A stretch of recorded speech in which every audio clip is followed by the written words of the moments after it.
Glória ao nome de Jesus. Nós vamos falar um pouquinho hoje a respeito do discipulado expansivo que gerou o nascimento de tantas igrejas do Novo Testamento. Ele vai descrever por meio da instrução do apóstolo Paulo, inspirado pelo Espírito Santo, que teme a Deus, que vivia com integridade.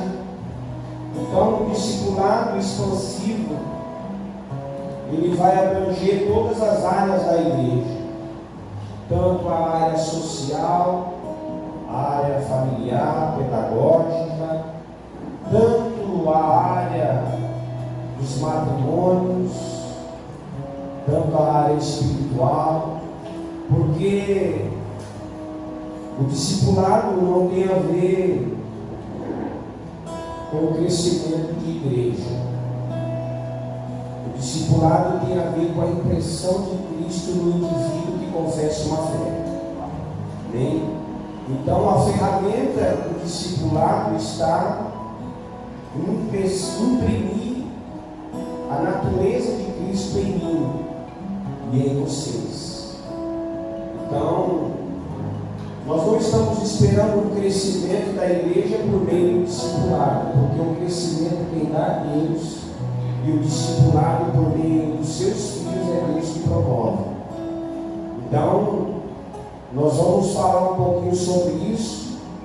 Na primeira carta que Paulo escreve a Timóteo, ele vai falar no versículo de número 2, repetindo o que nós já lemos, vai dizer assim: a Timóteo, meu verdadeiro filho na fé, graça, misericórdia e paz da parte de Deus Pai e de Jesus Cristo, nosso Senhor.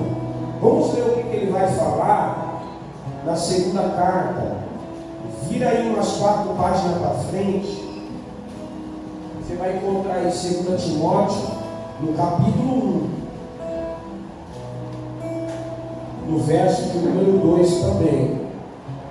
Ele vai dizer assim: a Timóteo, meu amado filho, graça, misericórdia e paz da parte de Deus Pai e de nosso Senhor Jesus Cristo. Na primeira carta, Timóteo recebe ela como filho da fé. Na segunda carta, ele recebe como filho amado. E isso tem um grande significado para nós que somos discípulos de Cristo, que cremos na palavra de Deus, que preservamos a pureza e a santidade do Senhor por meio da sua palavra. Então, tudo isso tem para nós um sentido. Porque quando Paulo ele vai enviar Timóteo, ele não envia como filho na fé. Ele vai enviar como cooperador. Porque primeiro ele nasce na fé, depois ele se torna filho, e depois ele é enviado como cooperador. Por que cooperador? Cooperador é aquele que coopera com o reino avançado. É aquele que está pronto para pôr a mão no arado. É aquele que está pronto para manusear a palavra de Deus, como nós vemos aqui no capítulo 15, perdão, no versículo 15, no capítulo 2, que ele vai dizer assim, ó: procure apresentar-se a Deus aprovado, como um obreiro que não tem do que se envergonhar, que maneja bem corretamente a palavra da verdade. Então ele só é enviado depois que ele está pronto. Diga para o seu irmão do seu lado: só depois que estiver pronto. Porque maior do que o seu chamado é a preparação para ele. Então, a expansão da igreja, ela não nasce pela necessidade de crescer. Ela tem um processo. E nós vemos que dentro desse processo, Paulo também passou pelo discipulado. Quem foi o discipulador de Paulo? Barnabé. Quando Paulo nasce na fé, no capítulo 9 de Atos, ele nasce debaixo de uma perseguição de si mesmo. Porque ele está indo perseguir a igreja que está em Damasco, em nome de Deus, porque a ignorância, a falta de entendimento, faz nós perseguir outras pessoas em nome de Deus. E nós vemos que Paulo, por meio da sua ignorância, por não conhecer a salvação plena em Cristo Jesus, ele vai perseguir a igreja no capítulo 9 de Atos. Só que dentro do capítulo 9 de Atos acontece muita coisa na vida do apóstolo Paulo. O apóstolo Paulo, ele nasce na fé, é batizado nas águas, é batizado no Espírito, e ele já começa a promover a propagação do Evangelho. Parece que foi muito rápido, não parece? Ele nasce na fé, ele é batizado nas águas, nasce no Espírito, e ele já vai propagar o Evangelho. Só que o próprio Deus fala para ele assim: você não está pronto. Você tem que aprender a sentar para aprender de alguém. Deus levanta Barnabé e coloca Paulo aos pés de Barnabé para aprender. Como é que você vai ensinar alguém se você não sentou para aprender? Quando você não está pronto para ensinar, você multiplica a ignorância. O apóstolo Paulo poderia ficar brutalmente mais ignorante se ele não tivesse sentado para aprender. Então nós vemos que o processo do discipulado expansivo é necessário. Diga comigo assim: eu preciso respeitar o meu processo. Se eu não respeitar o meu processo, eu vou violar o que Deus quer fazer em mim através de mim.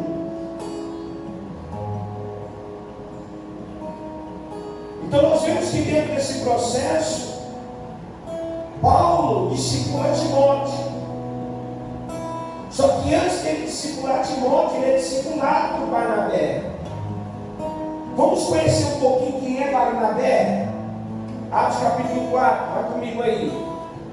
Volta um pouquinho em Atos capítulo 4.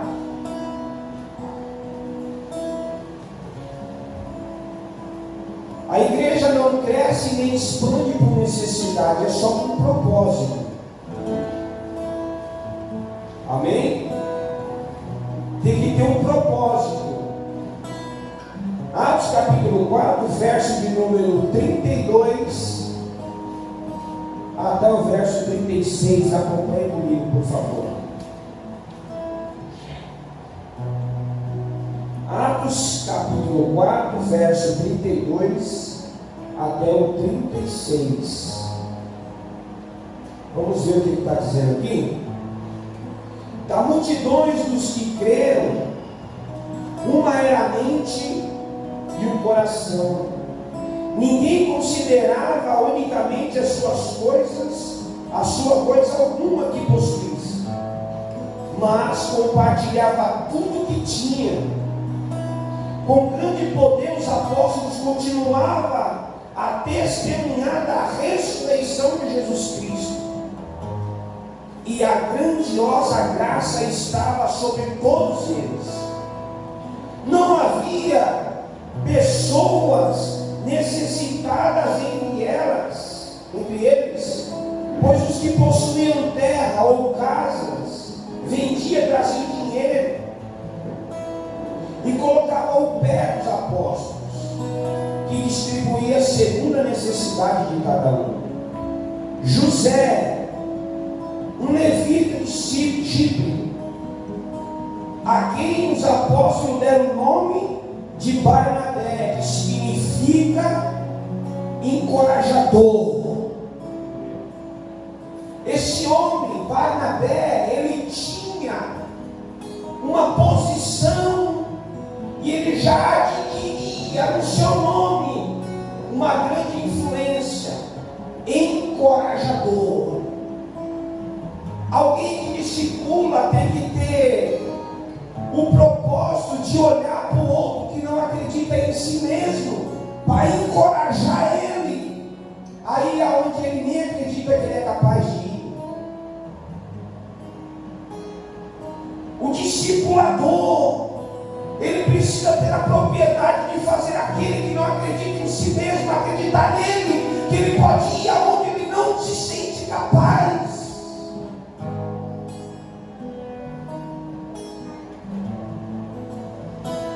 Barnabé,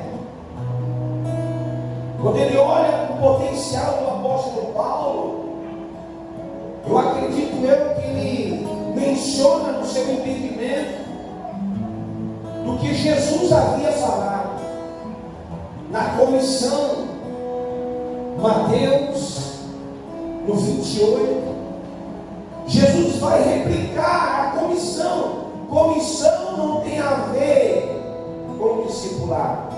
Comissão é comissionado, alguém está pronto para ir. Há uma comissão, pessoas que estão prontas para ir fazer aquilo que foi chamado para fazer. Eu acredito que Barnabé se lembra da comissão que Jesus ordena, e ele não mede esforço para fazer o que ele tinha sido chamado para fazer. E isso me traz a memória o quão importante é a gente estar disponível para desfrutar dos ensinos que Jesus nos deixou e dos testemunhos que já estão impressos de acordo com aquilo que viveram os discípulos. Então, o discipulado significa, na sua essência, gerar Cristo no outro. Na sua essência, o discipulado é você fazer o outro enxergar Cristo em você pela sua conduta de vida. O seu amigo, o seu vizinho, o seu patrão, o seu professor não vai ter dificuldade de ver Jesus em você, porque você é um discípulo, você carrega a essência. Está materializado a pessoa de Jesus em você. Discipulado deu certo, porque os seus vizinhos já conseguem ver Jesus em você. O motorista de ônibus que todo dia você pega ele para ir trabalhar, ele olha para você e vê Jesus em você, porque quem carrega a essência de Jesus, até sem ele querer, ele exala a essência. E nós olhamos para dentro desse contexto, porque para isso também tem um preço, irmãos. Você não nasce hoje em Cristo Jesus e amanhã já está vivendo essas virtudes que estamos lendo aqui, de acordo com a palavra de Deus. De novo, respeite o seu processo. Quero muito pregar, espere o seu tempo. Aí eu quero ganhar algo, espere o seu tempo. O apóstolo Paulo, quando ele vai subir para Jerusalém, para encontrar com os irmãos da igreja primitiva, o próprio Deus fala para ele assim: ainda não é tempo. Ele volta para Damasco e fica mais 14 anos para aprender. Não viola o tempo. O tempo se torna seu professor no processo. Quando você respeita o seu tempo, você acaba sendo edificado naquilo que você aprendeu no processo. E quando nós olhamos para dentro daquilo que Deus quer fazer na igreja nos dias de hoje, porque nós baseamos a nossa vida nas Escrituras, sim ou não? Nós olhamos para as Escrituras e dizendo assim: eu quero viver isso aqui. Mas quando olha para você, quando você olha para as entrelinhas do que está escrito, tem um período, tem um processo. Quando o apóstolo Paulo, no capítulo 13 de Atos, ele vai encontrar alguns irmãos em Listra, em Icônia, quando ele vai encontrar alguns irmãos, ali ele começa a ter um contato com os irmãos que nasceram da igreja primitiva. Nem tudo tudo que você quer e que eu quero é o tempo de nós desfrutar. Eu queria muito hoje já estar com a igreja para a cidade. Eu queria muito já ter alcançado os objetivos espirituais. Mas eu preciso esperar o tempo. Olha como nós olhamos para dentro desse ponto que nos leva ao preço do discipulado. Jonas Madureira, ele escreve agora esse atual livro dele, né, O Preço do Discipulado. E eu estava fazendo menção como é profundo isso. Eu até recomendo você que comprar. É profundo, irmãos. O preço do discipulado. O preço do discipulado de Jesus custou a vida de Jesus.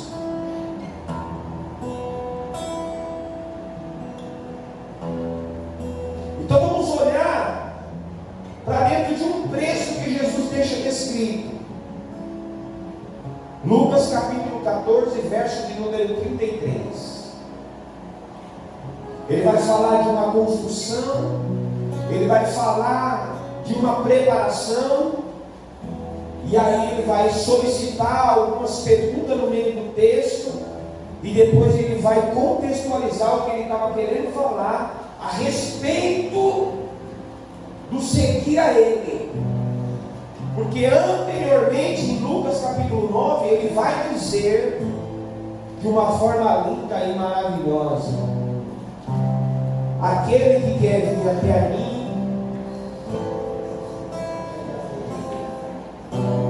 o preço do discipulado, irmãos, está na renúncia, onde nós temos tanto apego em situações, coisas, pessoas, e a gente não conseguimos renunciar, e queremos titularizar a nossa vida como discípulos de Jesus. E a palavra de Deus é clara: somente aquele que negar a si mesmo, tomar a sua cruz, vamos dar um título para a cruz que ele nos entregou, não é a cruz de salvação, maldição, não. Vamos dar um título: a cruz, a sua cruz, os seus problemas pessoais. Está pesado, Ricardo? Está pesado, mas? Está pesado, não? Está pesado, João? Está pesado? A cruz é os seus problemas pessoais. Está pesado, Alexandre? Está pesado, filho? Está pesado, Alexandre? Está pesado? Será que foi mais pesado do que a cruz que Jesus carregou? A cruz que Jesus carregou foi o meu pecado, e agora eu vou colocar no plural, Alex, os nossos pecados. Nós temos dificuldade de lidar com as nossas adversidades, e às vezes nós se apegamos tanto a coisas, a pessoas, a situações, a necessidade, e a gente acaba esquecendo que tudo isso é necessário para nos ensinar. Uma frase de Nelson Mandela que eu gosto muito, ele fala assim: ó, nada é perda na minha vida e nem prejuízo, é ensinamento. É ensinamento. Então aprenda. A cruz, ela tem os seus contextos. Já está aqui? Estava aí, vocês já leram? Eu não abri aqui ainda. Eu vi vocês olhando aqui para a parede, eu achei que já estava. Lucas capítulo 14, no verso 33, se não me falha a memória, vamos ver. Mas tem um contexto dentro desse negar aqui, tá, irmãos? Quando você vai ler a base que Jesus está falando, ele fala do preço do discipulado, só que ele fala de um preço exemplar. Ele não fala de um preço aleatório. Custa tanto o discipulado, não é isso. É o preço do meu convívio, do meu cotidiano, da minha convivência parcial, literal. E isso está relacionado até aquele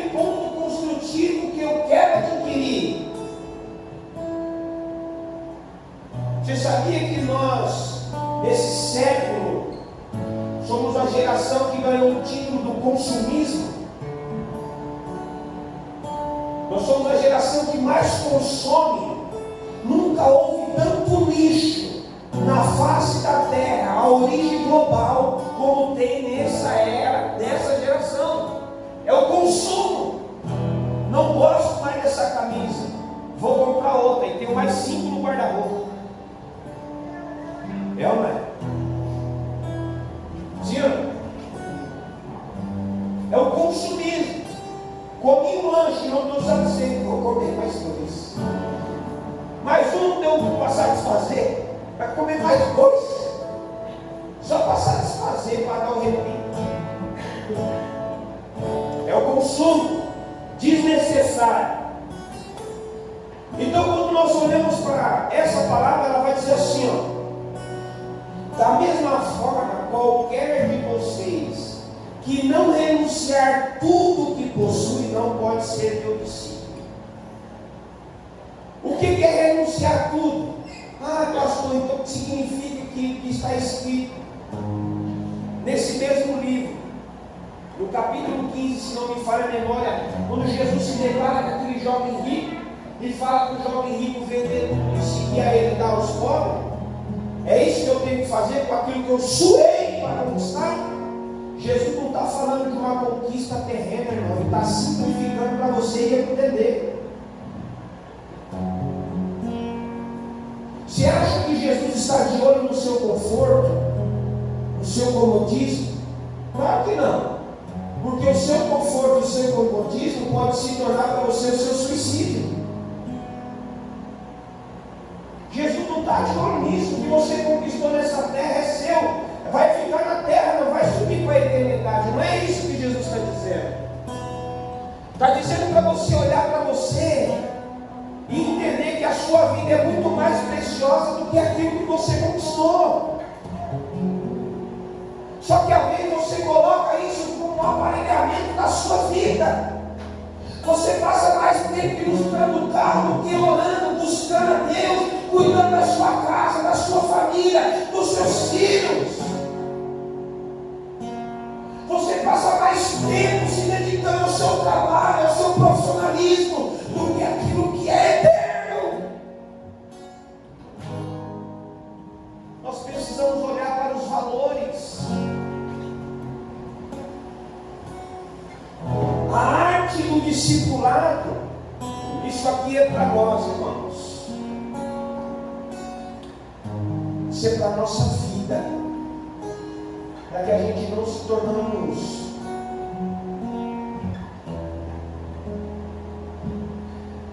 uma cópia falsa. Isso é para a nossa vida. O falso é parecido com o verdadeiro, então não se confunda. A arte do discipulado é você imitar sem perder sua identidade. A arte do discipulado é você ter a impressão de Jesus, mas sendo que você é entre nós. É você representando a simplicidade, a humildade, naquilo que você foi chamado para ser. Não tenta fazer o que eu fui chamado para fazer, que não dá certo. Não, eu fui chamado para estourar pipoca. Então deixa eu estourar pipoca, que eu vou estourar muito bem pipoca. Vou dar o meu melhor. Eu vou cuidar da panela, eu vou olhar a panela, quando eu for colocar a pipoca, eu vou olhar para ver se ela não está estragada, eu vou dar o meu melhor. Porque eu fui chamado para estourar pipoca. Então você precisa viver quem você é, dentro daquilo que você aprendeu no seu discipulador. A arte do discipulado, que a gente, hoje eu me coloco, eu gosto de ouvir essas histórias, esse campo de informação judaico. A arte do discipulado rabínico, ela pega o seu talmudinho. Quem é esse? É uma criança. E coloca essa criança sentada no chão. E se coloca numa cadeira. E essa colocação da criança no chão e o discipulador na cadeira está colocado na direção do respeito, da autoridade, não é da humilhação. A criança ela vai crescer debaixo de uma autoridade, respeitando os mais velhos. E ele começa a ensinar de que forma? Ele pega a criança e o talmudinho começa a falar em hebraico e aramaico e as suas línguas. E ele começa a explorar, falar sobre as leis, falar sobre o que os profetas viveram. E ele começa a falar, e na medida que ele vai falando para a criança assim, ó, repete comigo. Repete comigo. Ele vai replicando o ensino. Quando a criança chega aos seus 7 a 12 anos, ela já conhece a Torá de cor. Essa criança ela já está discipulada. Ela já senta na mesa com os seus pais e abre a Torá. E abre o sagrado livro. E vai falar do que aprendeu com o seu pai. Porque na verdade não é o pai falando para o filho tomar cuidado no caminho que anda. É os filhos falando para o pai assim: toma cuidado aonde você anda, pai, porque eu quero imitar você.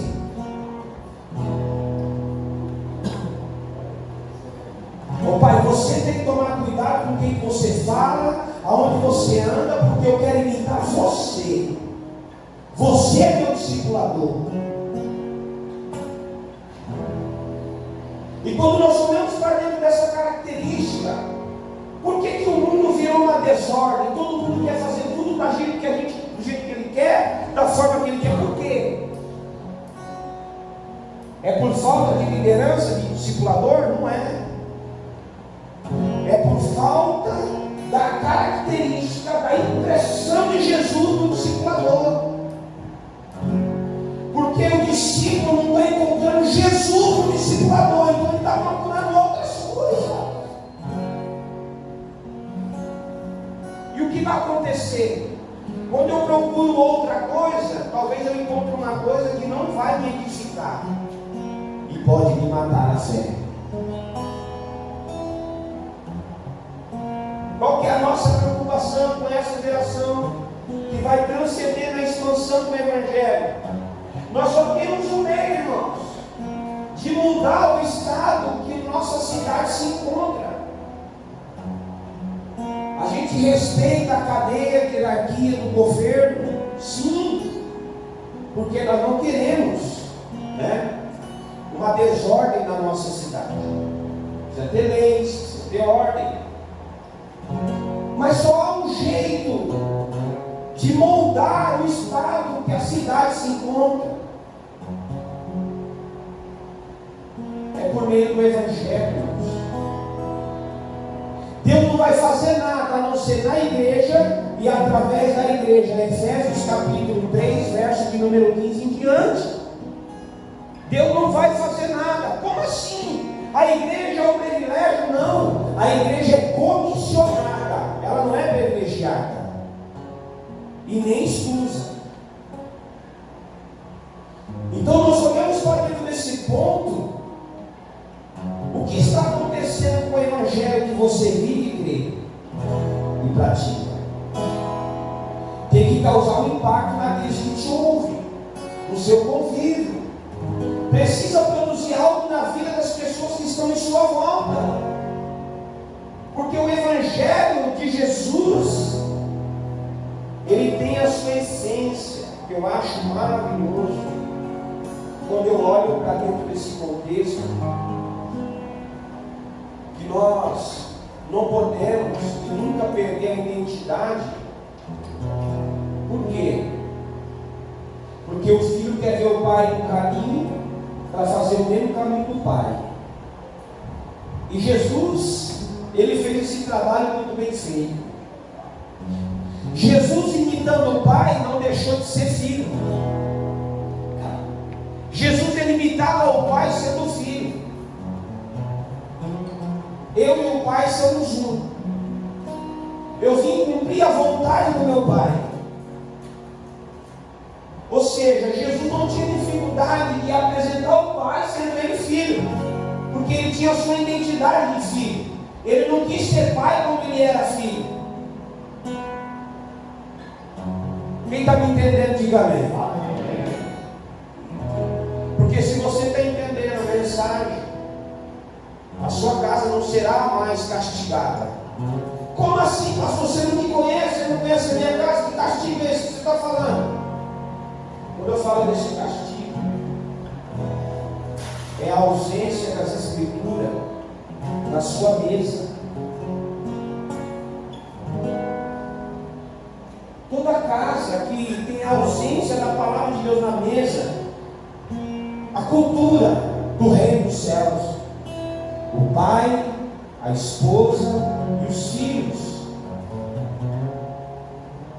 estão sentados na mesa.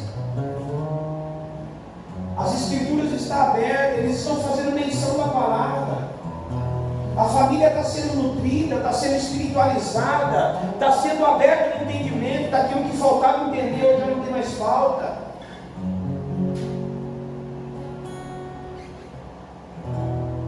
Eu quero falar, mostrar para vocês como foi que Jesus se deparou com a falta de entendimento dos discípulos e a falta de compreensão dos seus ensinamentos. Por isso que eu estou dizendo a vocês, quem está entendendo, diga amém. Quem não estiver entendendo, eu vou repetir a mensagem. Porque o maior desafio é você entrar dentro da casa de oração e não sair daqui da mesma maneira. Esse é o maior desafio. Porque a palavra pregada, ela precisa acessar os seus ouvidos e gerar fruto de arrependimento no seu coração.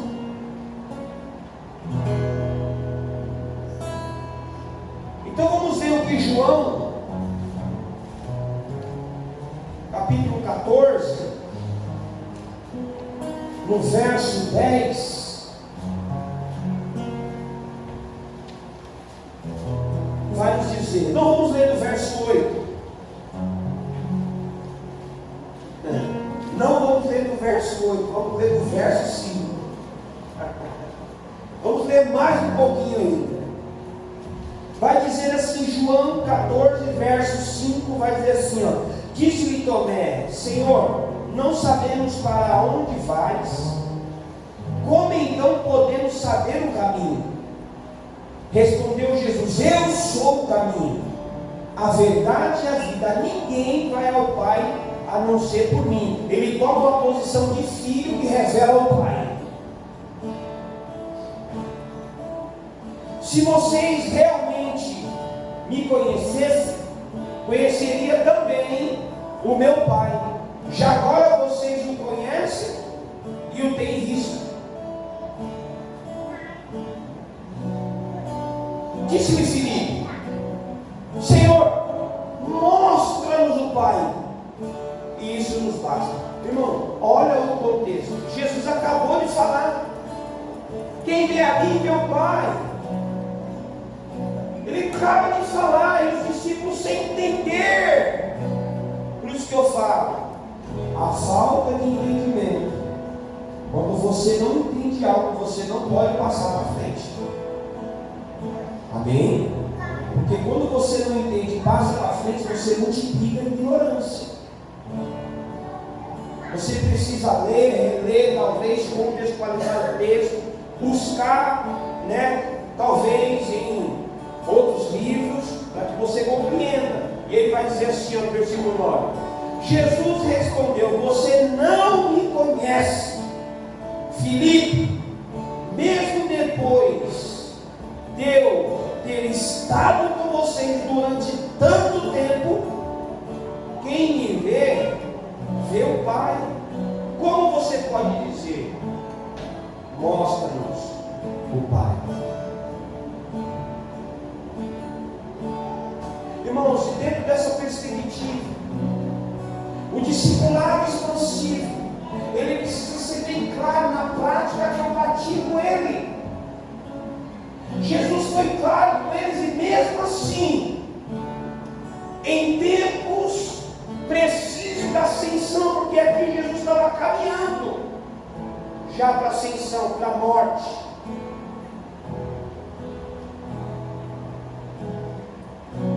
Nós precisamos praticar de uma forma clara e objetiva. Filipenses capítulo 5, verso de número 2 até o verso de número 9 ou 10, vai dizer que Jesus, mesmo sendo Deus, não quis ser igual a Deus. Por que ele não quis? Ele não quis ser igual a Deus porque ele estava entre nós como homem. Mesmo diante da sua divindade, ele preferiu se diminuir, se humilhar, se esvaziar, se pôr como um homem de cruz, homem de dor. Não quis ser igual a Deus. Para quê? Para glorificar a Deus na sua plenitude, no seu poder, na sua existência e na sua criação. Ele deixou tudo que ele tinha como glória eterna, herança do trono, e quis que o Pai fosse glorificado na sua plenitude. E eu acho interessante quando nós olhamos para nós e queremos ser alguma coisa diante de situações. Queremos até levantar o queixinho do emborrecimento, do malcriadinho. Levanta o queixinho e se sente no direito de questionar as Escrituras, questionar a criação, questionar a Deus, questionar o Filho de Deus, questionar a salvação, questionar tudo. Nós não somos nada. Como nós já mencionamos aqui, uma dor de barriga nos impede de trabalhar, passar aqui esse metalista. Não, né? Uma dor de barriga me impede de levantar de manhã para ir trabalhar. E eu ainda quero. Quando chega a notícia da enfermidade, porque o homem não é nada, irmãos. É um pó.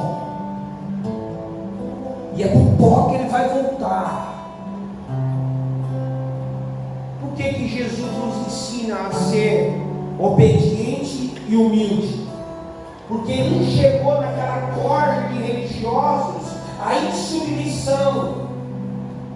Ele chegou à falta de humildade. E Jesus está nos ensinando uma coisa hoje. Para nós enviar alguém, nós precisamos ir. Antes de Jesus enviar a comissão, ele já tinha entrado dentro de várias sinagogas para mostrar como deveria ser e como ia acontecer. Olhando para dentro dessa comissão como igreja, nós aqui, essa comunidade de fé, nós precisamos se preparar para essa comissão. Para dentro desse discipulado, que vai nos levar a um contexto que eu acho interessante nós lermos, que eu acho que é até importante para a minha vida, como para a sua vida, para nós não esquecermos daquilo que o Senhor tem nos ensinado. Vamos voltar lá em Timóteo. Quem pode fazer isso comigo, por favor?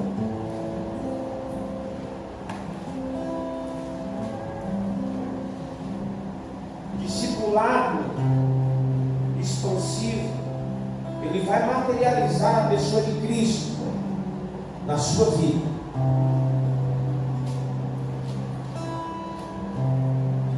Vamos ler rapidamente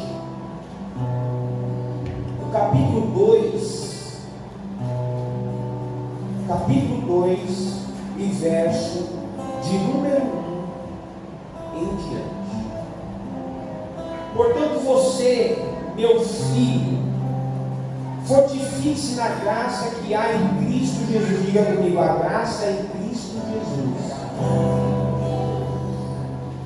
E as palavras que me ouviu dizer na presença de muitas testemunhas, confiem a homens fiéis que sejam também capazes de ensinar a outros.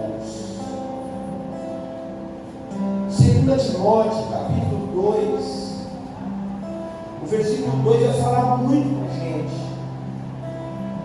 Nós todos, como igreja, precisamos buscar essa capacidade. No capítulo 3 da primeira carta de Paulo aos Coríntios, no verso 3, Paulo vai dizer que a capacidade não vem de nós, vem de Deus. E aqui Timóteo recebe a mesma instrução. No versículo 2 vai dizer assim: e as palavras que me ouviu dizer na presença de muitas testemunhas, confia a homens fiéis que sejam também capazes de ensiná-las a outros. Isso é replicar o ensino, é fazer, é formar o discípulo, é forjar o caráter dele. Vamos dizer,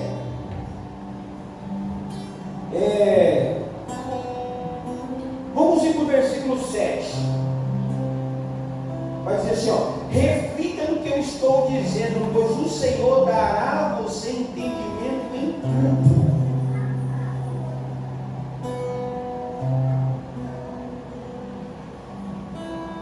O que Barnabé fez com Paulo?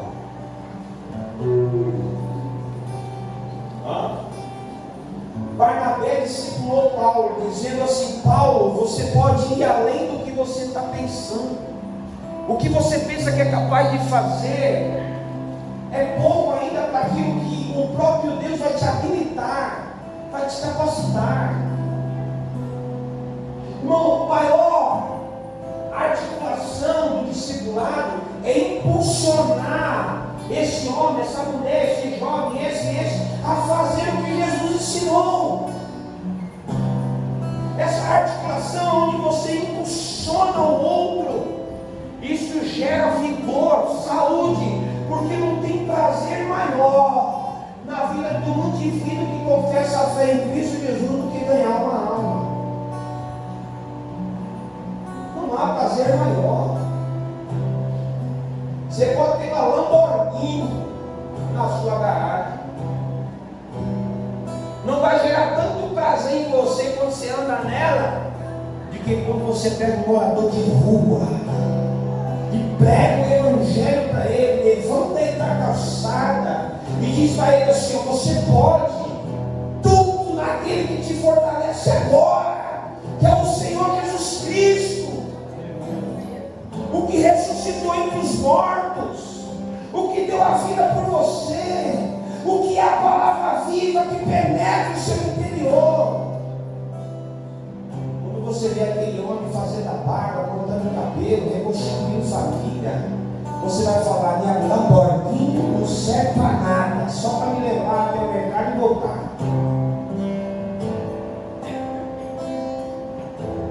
Esse impulso, essa articulação do discipulado, ela precisa estar funcionando dentro do seu peito. Como assim? Aonde eu fui, você, Cleber, você vão ir mais longe.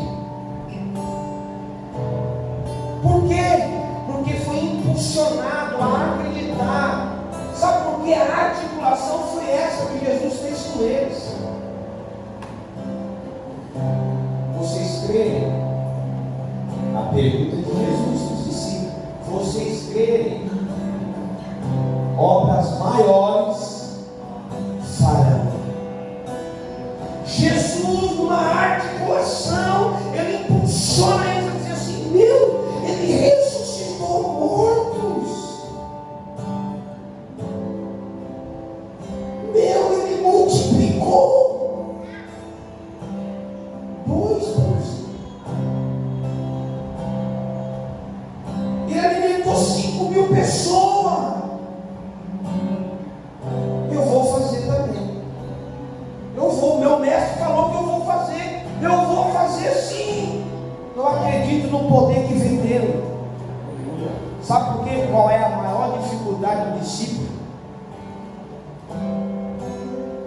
falar com você. Quando Jesus aparece em Cesareia do Mar da Galileia, ele aparece andando sobre as águas. Não aparece?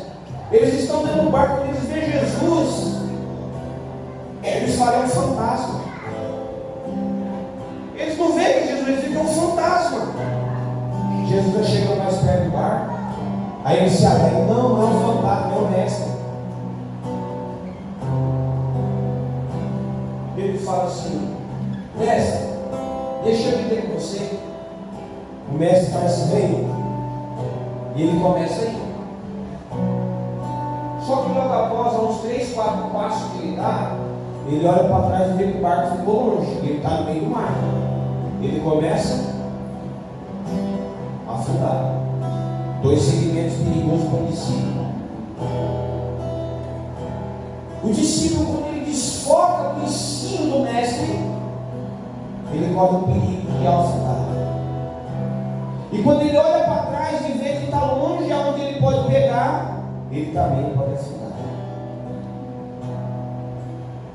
Mas o maior perigo disso tudo, e exemplo que a gente temos de uma forma clássica, é que quando Jesus estende as mãos para Pedro, ele levanta Pedro e diz assim: homem de pequena fé. Porque o maior desafio não é o discípulo confiar no discipulador, é o discipulador acreditar que ele é capaz de atravessar a água andando. Esse é o maior desafio.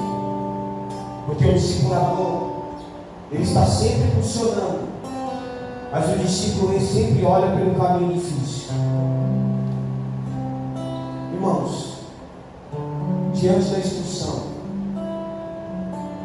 não pare seu ministério por causa dos tropeços que você enfrentou no caminho, acreditando que Deus te chamou para fazer. Não extravia o caminho, não para por causa de faltou água. Fala com a rocha vai mandar água para você. Não deixa essas situações paralisar você.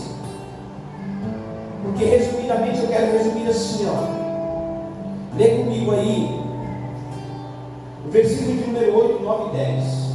Vai dizer assim, ó: lembre-se de Jesus Cristo, ressuscitado dos mortos, descendente de Davi, conforme o meu evangelho. O apóstolo Paulo, ele não fala o evangelho de Jesus Cristo, ele fala o meu. Sabe por que o meu evangelho? Porque ele se tornou parecido com o mestre. Porque o que é dele é meu. Então eu quero que ele me ensinou, a autoridade é a mesma. Na comissão Jesus fala assim, ó: toda a autoridade me foi dada. Vão e faça discípulos de todas as nações.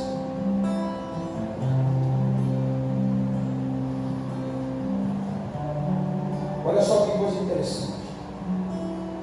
Pela qual sofro, até estou preso como criminoso, contudo a palavra de Deus não está presa.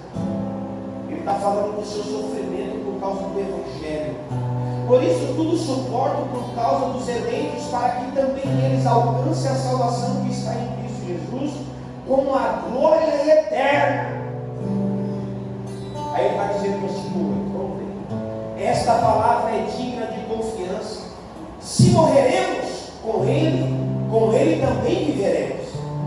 Se perseverarmos com ele, também reinaremos.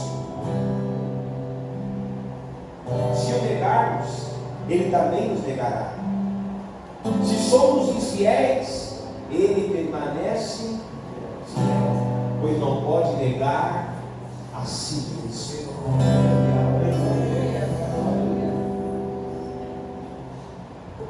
Irmãos, em nome de Jesus Cristo,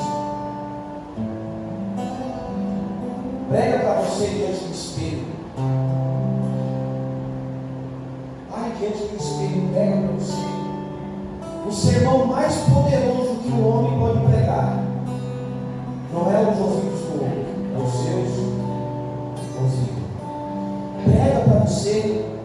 Fala que você é impulsionado pelo Espírito. Fala que Deus é na sua vida. Fala para você. Porque você vai tirar essa frieza. Você vai tirar essa sequidão espiritual da sua vida. Você vai remover essa dificuldade que articulou na sua mente. Você vai tirar do seu círculo de convívio essas pedras que foram colocadas no caminho, porque cada um você vai jogando para um lado e para o outro, e o caminho vai ficando livre. Porque você é como um rio. O que consegue parar o rio? Tem um obstáculo no meio do caminho, o rio está descendo, o que ele faz? E continua o caminho. Assim é a sua vida, discípulos de Cristo. Acredita no que Deus confiou em você. Você pode acreditar no que Deus confiou em você? Você pode acreditar no que Deus confiou em você? Você pode. Quando você confia, você investe naquilo que você confia. Então não desacredita. Acredita. Mesmo que ainda tenha uma fagulha da natureza de Tomé em você, mesmo que ainda tenha, você vai tocar para voltar a acreditar. Diga aleluia. Você vai tocar e você vai voltar a acreditar, porque Deus acredita em você e no que você carrega, porque foi Ele que entregou você. Vamos ou não vamos? Vamos viver essa intensidade, essa responsabilidade do discipulado. Eu vou encerrar aqui então. Eu acredito que a mensagem ela alcançou os seus ouvidos. Nem o mosquito atrapalhou você de ouvir. Né? Então se coloca de pé, filho, para a glória de Deus, por favor.